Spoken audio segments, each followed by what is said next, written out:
La citadelle de Lille a lâché sa candidature à l'UNESCO. Eh bien, le fort d'Ambleteuse prend le relais et tente sa chance. Une fortification pensée par Vauban aussi qui date de 1690, très rare sur la mer. Mon cher patrimoine ce vendredi est signé Maxime Rochard et Jean-Marc Vasco.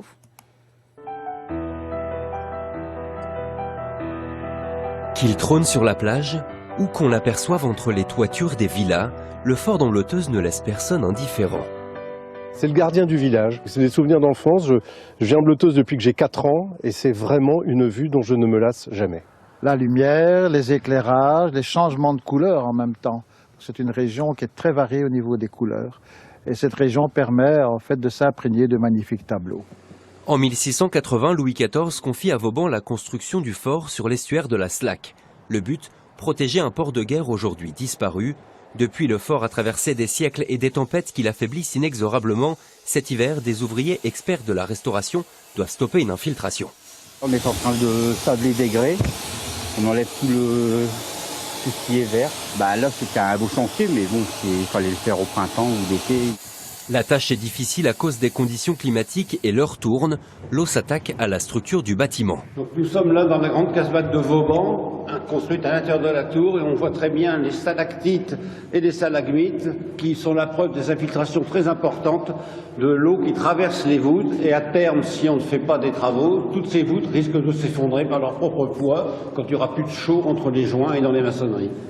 Un monument historique fragile qui n'a pas encore dévoilé tous ses secrets, et c'est l'un des rôles de ce spéléologue. Ce matin-là, il plonge dans les entrailles du fort pour comprendre comment les soldats s'approvisionnaient en eau. Un puits de près de 10 mètres de fond pour 80 cm de diamètre, une grande première. Le puits est entièrement lisse, donc il n'y a aucune prise de pied, aucune prise de main.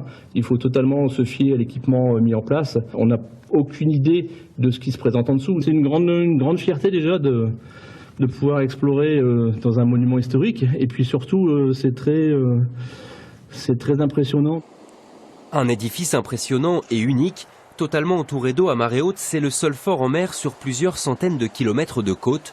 L'une des raisons pour espérer un classement au patrimoine mondial de l'UNESCO.